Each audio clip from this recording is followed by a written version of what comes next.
ओम नमः सिद्धेभ्यः। ओम नमः सिद्धेभ्यः। ओम जय जय जय। नमोस्तु नमोस्तु नमोस्तु।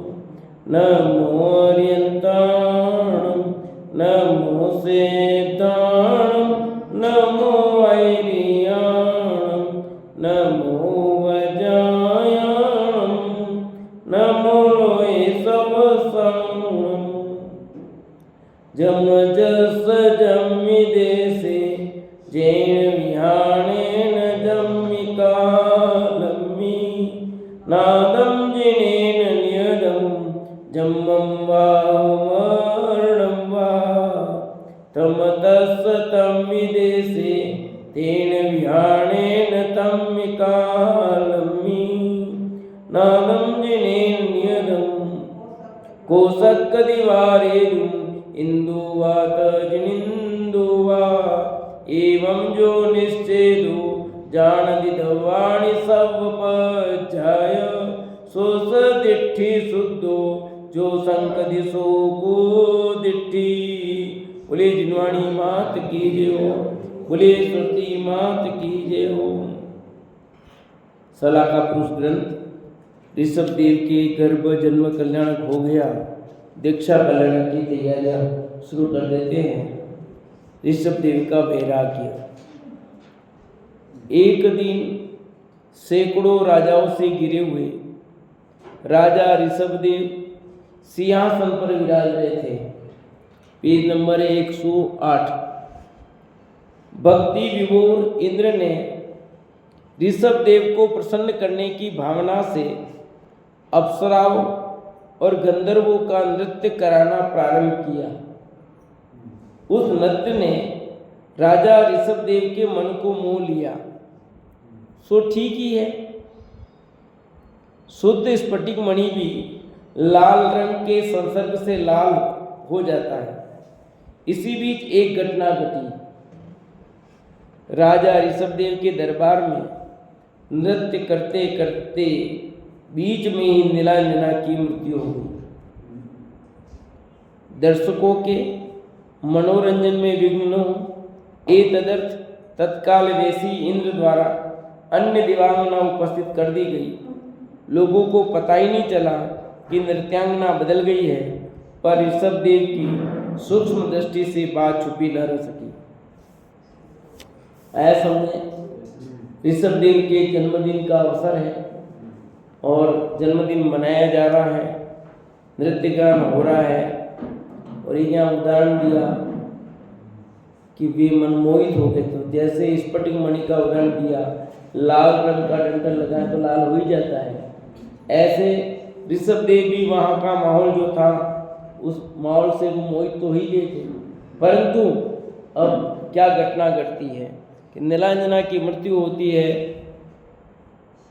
तो ऋषभ देव की पकड़ में आ जाती है कि वो नीलांजना दूसरी आ गई, आम पब्लिक नहीं पकड़ सकी और ऋषभ देव के ज्ञान में वो बात आ गई। वो उनसे ओझल नहीं हो सकी। बस जगत के इस स्वार्थीपन ने उनके चित्त को विरक्त कर दिया। बस अब यहाँ पर देखें तो जगत तो बेचारा समझा ही नहीं दूसरी नीलांजना है। वे सोचने लगे कि हमारा मनोरंजन इतना महत्वपूर्ण हो गया है कि नृत्यांगना की मौत की कीमत पर भी हमारे रंग में भंग नहीं पड़ना चाहिए। कि देखो इंद्र भी कैसा है कि इसकी मौत का विचार ही नहीं कर रहा। नृत्यांगना की मौत हो गई पर नहीं, इतने बड़े व्यक्तित्व है, इनके रंग में भंग नहीं पड़ना चाहिए, दूसरी लगा दो तत्काल।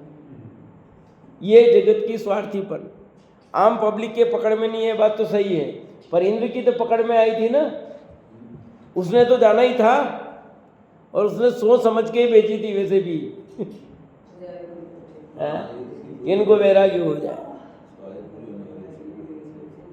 और दूसरी नीलांजना आ गई तो वहाँ ऋषभदेव विचार करे, देखो कैसी जगत की स्थिति है कि मेरे व्यक्तित्व को बड़ा जान करके मेरे रंग में भंग न पड़े, इन्होंने दूसरी नीलांजना भेज दी, उसकी मौत पर कार्यक्रम रद्द नहीं हो रहा है, कैंसिल नहीं हो रहा है।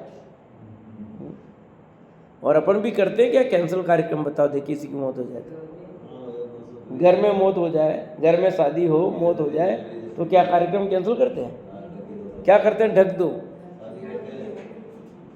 एक बार कार्यक्रम कर दो फिर करते हैं।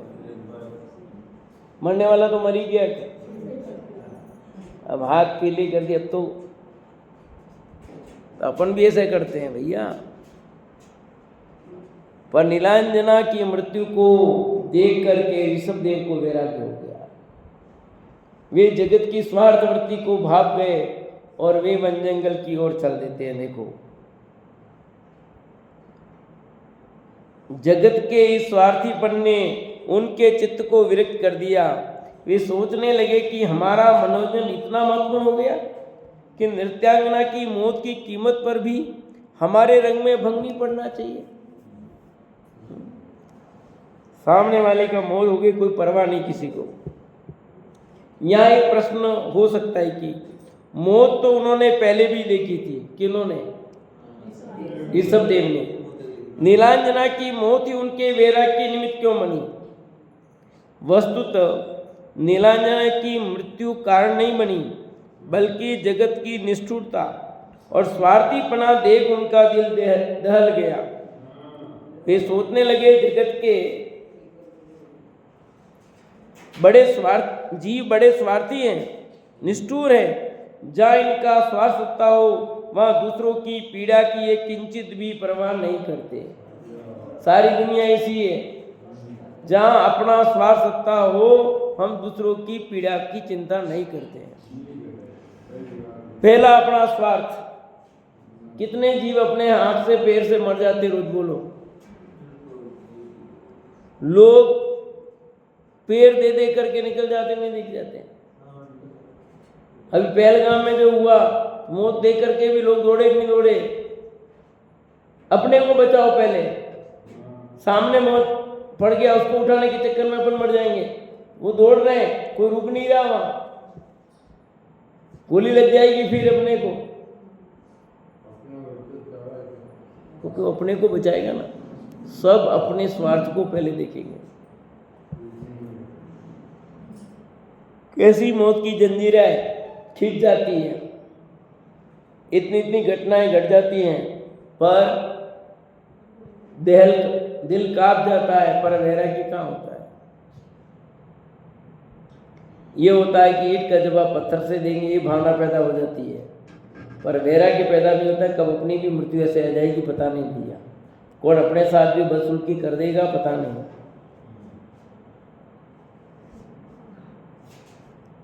कब किसकी कैसी तरह से मौत आ जाएगी और ये मनुष्य परिया चली जाएगी, इसकी खबर नहीं पड़ती। कीमत मनुष्य पर्याय की ख्याल में नहीं आती है।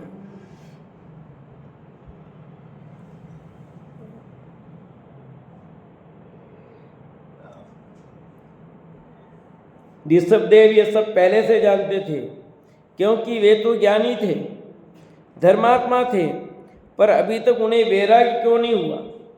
इन सब का एक ही उत्तर है कि अभी उनकी काल अवधि नहीं आई थी, अभी वैराग्य का स्वकाल नहीं आया था, अर्थात अभी उनकी पर्यायगत योग्यता का परिपाक नहीं हुआ था। निमित्तों से क्या होता है? जब तक जीव की योग्यता का परिपाक न हो, वस्तुतः अंतर की तैयारी के बिना कुछ नहीं होता है। ऋषभदेव को तो पता था ना कि मैं भगवान बनने वाला हूँ, तीर्थंकर बनने वाला हूँ, कि नहीं था? था तो ये सब क्यों उलझ रहे थे फालतू में? ये राज पाठ काज क्यों किए?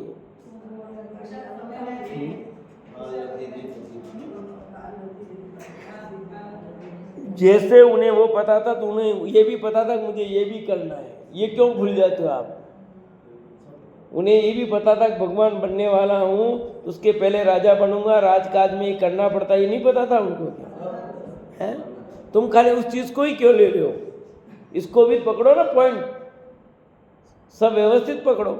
एक बात को लेते हो, दूसरे को नहीं लेते हो। उन्हें ये भी पता था दीक्षा कब होनी है। और जब काल अवधि पक्ति यथार अंदर में तैयारी होगी तब किसी के रुकने से कोई रोकने वाला नहीं है। निमित्त बनी नीलांजना पर, नीलांजना के कारण थोड़ी है, उनके अंदर तैयारी हो गई, वो निमित्त बन गई नीलांजना की मौत। तो अंदर में पक गया था काल, तो एक योग बन गया, निमित्त बन गया वो तो, और उन्होंने दीक्षा के लिए तैयार हो गया।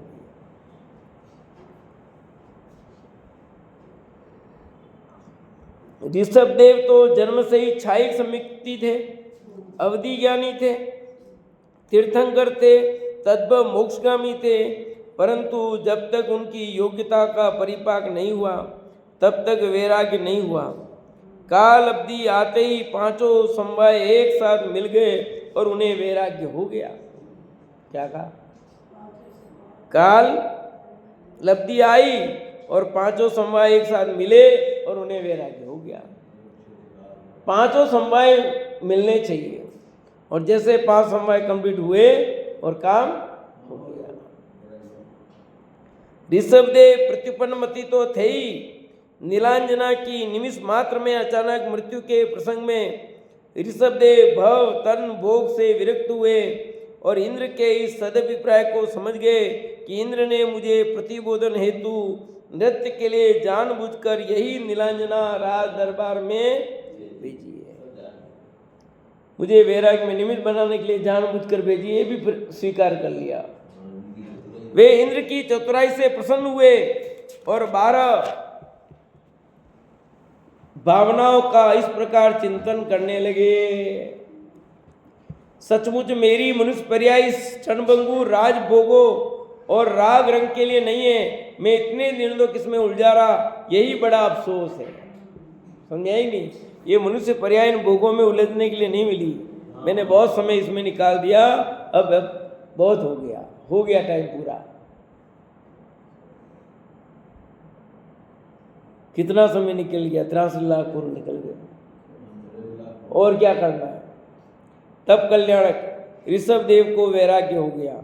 यह जानते ही ब्रह्म स्वर्ग से लोकांतिक देव तब कल्याणक की पूजा करने अयोध्या आए और स्तुति करके उन्होंने राजा ऋषभदेव के वैराग्य की अनुमोदना की। आगे लोकांतिक देव, उनको कैसे पता लगता है? अब कैसे पता लगता है, मैं ये पूछता हूँ। आप अखबार में पढ़ते होंगे, सुनते भी होंगे कि कुछ पक्षी विदेश से अपने यहाँ आते गर्मी में, कुछ पक्षी सर्दी में आते हैं। गर्मियाँ जैसे सर्दी खत्म हुई वे पक्षी वापस चले जाते हैं अपने वहाँ। कुछ पक्षी सर्दी में आते हैं, कुछ बरसात में आते हैं, यहाँ चले जाते हैं। ऐसा क्यों? किसने बताया? किस किस देश से आ जाते हैं वो पक्षी यहाँ पर? उनको किसने कहा कि तुम वहाँ पर अभी सर्दी शुरू हो गई है, वहाँ पर गर्मी शुरू हो गई, यहाँ जाना तुमको? मैं पूछता हूँ, कोई उनके पास मोबाइल मैसेज है? कैसे आते होंगे विमल जी, बताओ। देखिए वो ये बाहर, आप उदयपुर में कितने पक्षी आए, ठीक है, और वो कौन से देश से आ रहे हैं? फिर भारत नहीं, भारत के बाहर से आ रहे हैं। आते हर साल आते ना, फिक्स है। तो कैसे आते हैं मैं पूछता हूं आपसे। उड़ के आते वो ठीक है, पर उनको कैसे बाथरूम पड़ गया कि वहां सर्दी शुरू हो गई, गर्मी शुरू हो गई, क्या हो गया?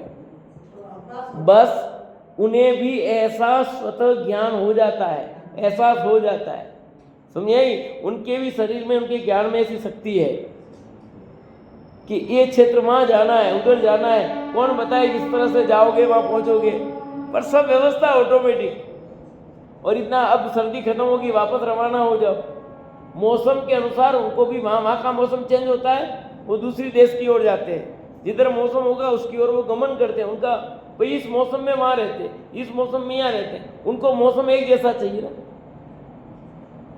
सर्दी का मौसम सब हमेशा चाहिए उनको, तो सर्दी के समय वहाँ उस देश में, फिर जाओगी सर्दी वहाँ, फिर जाओगी वहाँ, वो ऑटोमेटिक ऐसे चलते। ऐसे इन्हें भी सब व्यवस्था का ज्ञान हो जाता है।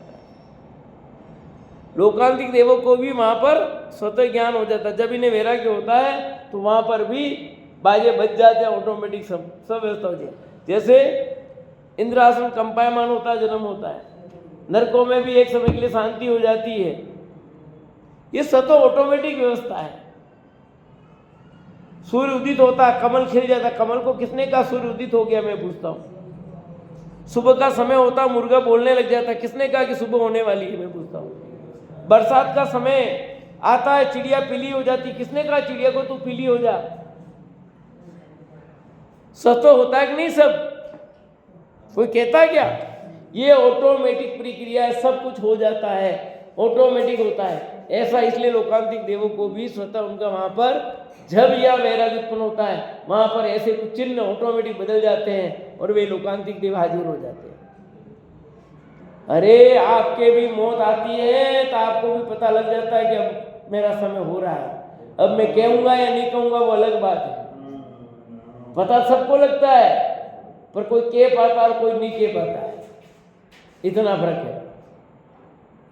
उनको ही पता लगता है, ऐसा थोड़ी है।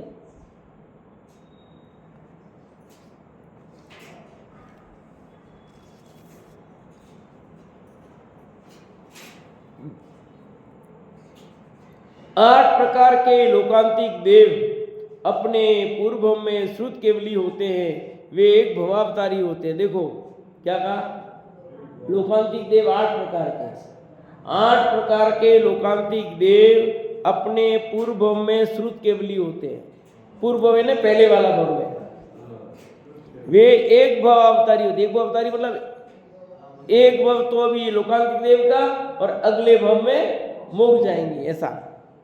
एक भव अवतारी को या दो भव अवतारी कहते हो।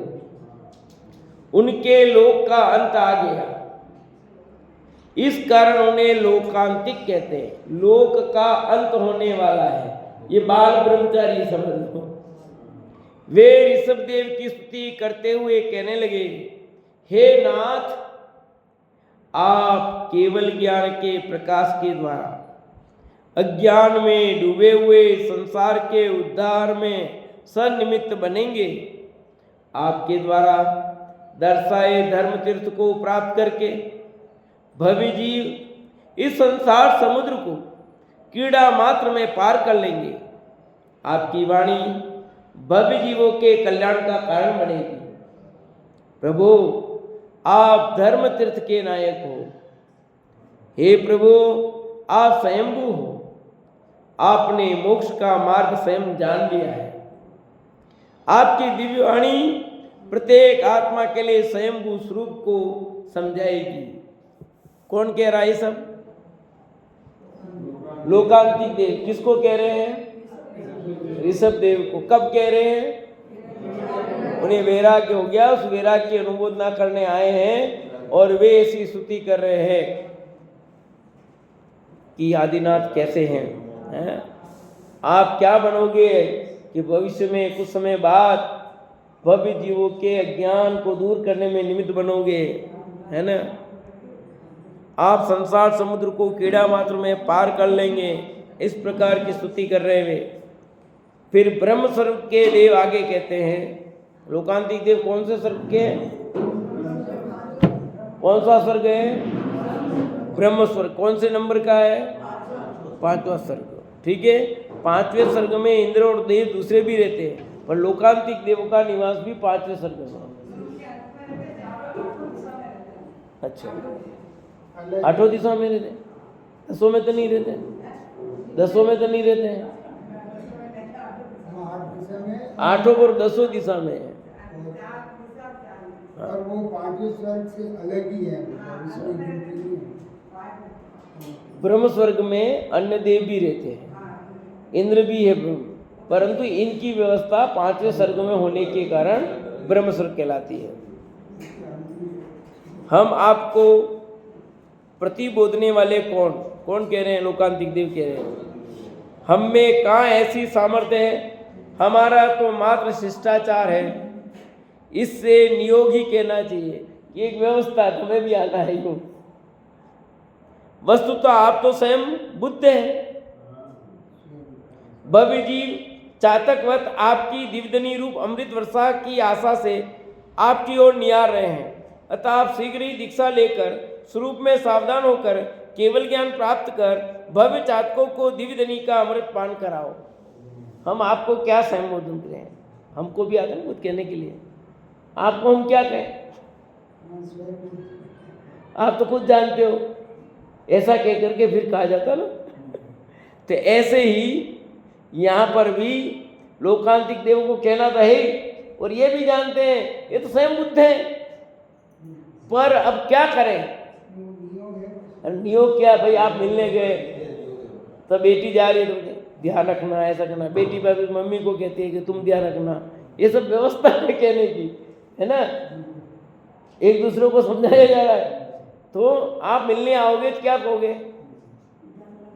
वैसे तो आप समझदार होते, फिर भी ध्यान रखना चाहिए, ऐसा करना चाहिए, वो करना चाहिए। बस लोकांतिक देवी अपनी खाना पूर्ति कर रहे हैं, जैसे हम जाते हैं कहीं मिलने करने तो अपनी खाना पूर्ति करनी पड़ेगी, कुछ तो बोलना ही पड़ेगा ना। आगे राग था जो आगे बस तो नियोग है, ये भी नियोग है, जैसे अपना नियोग है ऐसा नियोग है, ये सब व्यवस्था है, मतलब उस व्यवस्था का एक पार्ट है ये भी भैया।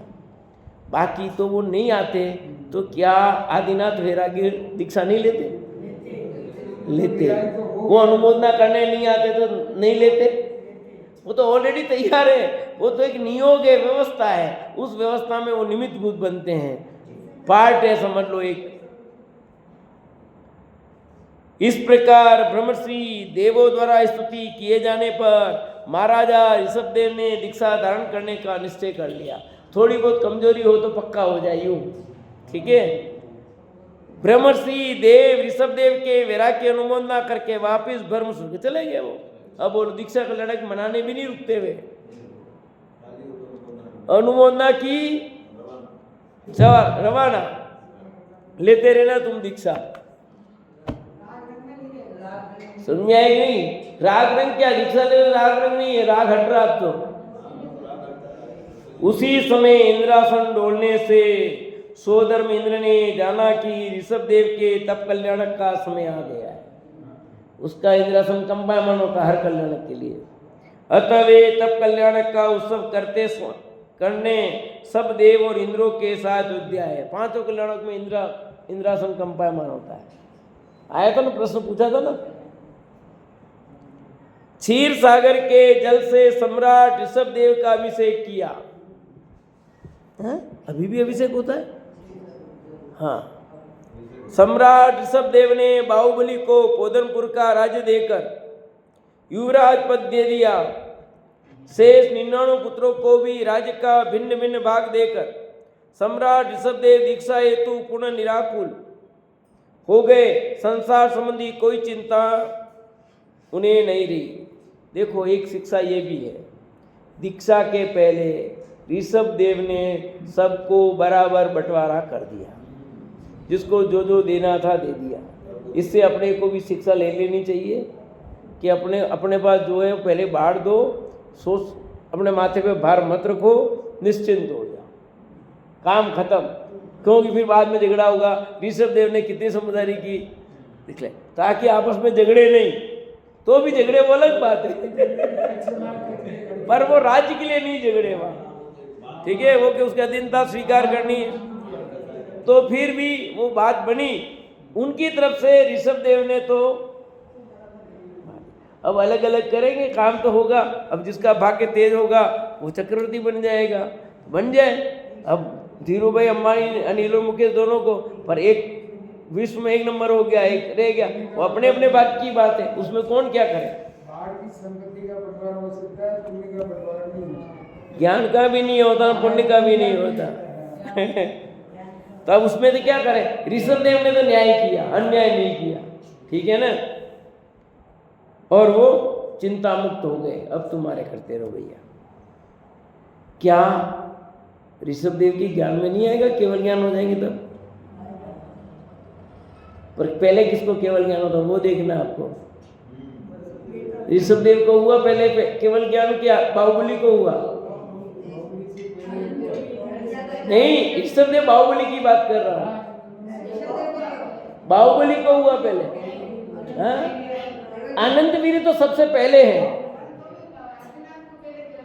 अच्छा, तो पहले उनको हुआ, तुमको नहीं दिखा, दोनों भाई झगड़ेंगे। केवल ज्ञान में सब दिखता नहीं दिखता है, दूसरों में तो बस अपनी इतनी बात है। माता पिता आदि परिवार से विदाई लेकर इंद्र सजाई गई सुदर्शन नामक पालकी पर जब वे वैरागी सम्राट ऋषभदेव सवार हुए तब इंद्र ने अति आदर पूर्वक बिठाया। उसी समय वहां उपस्थित इंद्रो विद्याधरी भूमिगोत्री राजाओं ने विवाद हुआ कि सर्वप्रथम पालकी कौन उठाए। केवल ज्ञान तो पहले ऋषभदेव को हुआ, मोक्ष बाहुबली पहले गए हुए हैं, ठीक है ना। केवल ज्ञान तो ऋषभदेव को पहले हुआ था, तो उनके ज्ञान में ये बात तो आई थी ना कि ऋषभदेव अरे भरत और बाहुबली दोनों झगड़ेंगे। हाँ, तो बात ये कि केवल ज्ञान इनको हो गया, इनके ज्ञान में सब तो झलक रहा था कि नहीं झलका। अब पालकी कौन उठाएगा बोलो। अंतो गत्वा ये निर्णय हुआ जो तीर्थंकर के साथ संयम धारण कर सके उन्हें ही पालकी उठाने का अधिकार है। इसको देखो बहुत सारे चीजें छोड़ दी है, यहाँ बता सकते थे घटनाक्रम, उन्होंने ऐसा कहा, ये हुआ, पर कहानी किस तरह से बहुत संक्षेप में करके प्रस्तुत की है। अंतो गत्वा निर्णय हुआ जो तीर्थंकर के साथ संयम धारण कर सके उन्हें ही पालकी उठाने का अधिकार है। एकमात्र मानवों में संयम धारण की पात्रता होती है, अतः अधिकार उन्हें प्राप्त करने का सौभाग्य मिला। यानी कि देव से भी बड़े मनुष्य हैं, समझिए। क्यों? देव मोक्ष नहीं जा सकते, संयम धारण नहीं कर सकते, मनुष्य ही संयम धारण कर सकते हैं। एकमात्र मनुष्य गति ऐसी है जहाँ से मोक्ष होता है, बाकी 3 गतियों से मोक्ष नहीं होता, उनके लिए दरवाजे बंद हैं।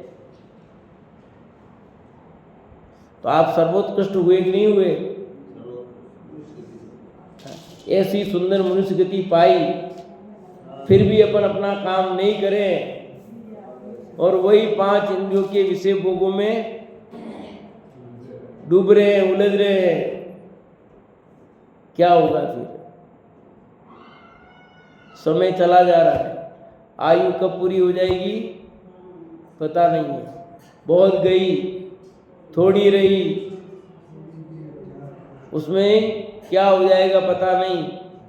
16 साल के आतंकवादी आकर के गोली मार देंगे, पता ही नहीं लगेगा। आतंकवादी 16 साल के, बोलो 15-16 साल के छोरे थे। क्या है, कैसे लोगों के परिणाम बदल जाएंगे, कौन क्या करेगा पता नहीं है।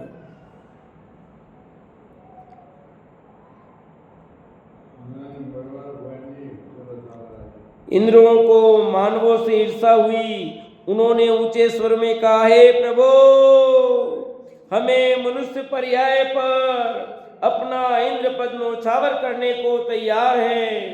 हमारा इंद्र पद लेकर बदले में हमें मनुष्य पर्याय दे दे दे दे दे दे। पर कौन देगा बताओ? इतने उच्च आज हम हार गए, सब कुछ हमने किया, पर यहां जाकर के हम 0 हो गए, संयम धारण नहीं कर सकते।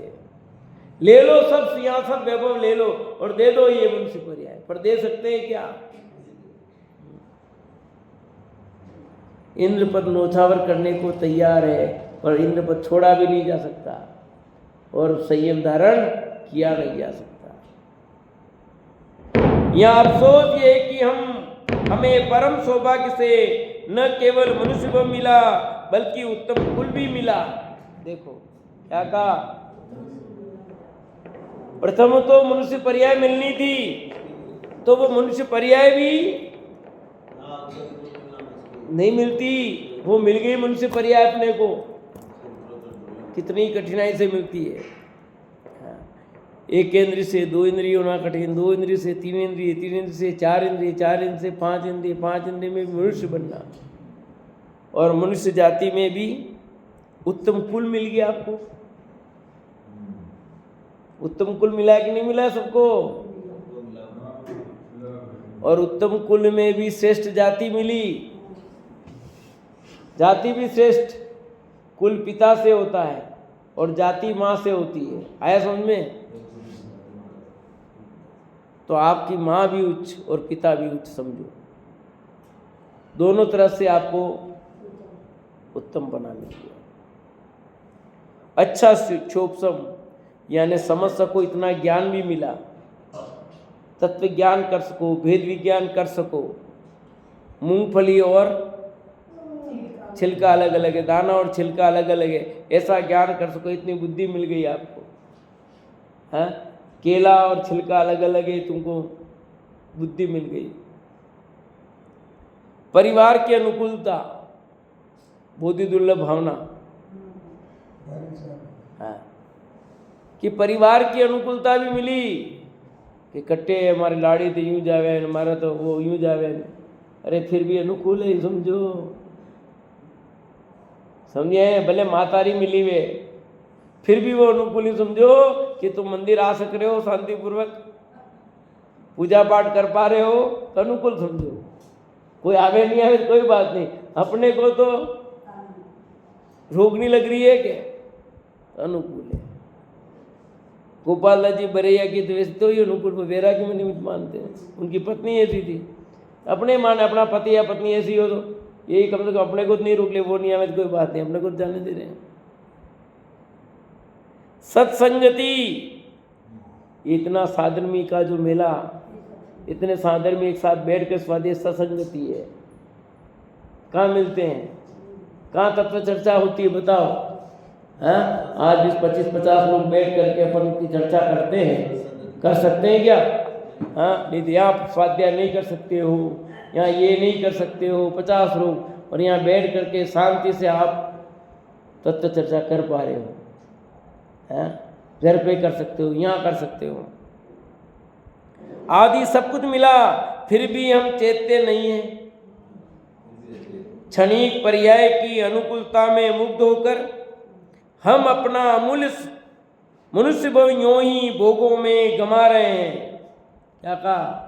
क्षणिक पर्याय की अनुकूलता में, एक थोड़ी सी कोई अनुकूल दूसरी देखे और उसकी अनुकूलता के लिए धन कमाने के चक्कर में, घर की कुछ व्यवस्था के चक्कर में सब छोड़ देते हैं। पहले क्या देखना, घर की व्यवस्था, व्यवहारिकता देखना, सब वो देखेंगे, मंदिर प्रवचन वर्चन बाद में, पहले वो देखो भैया।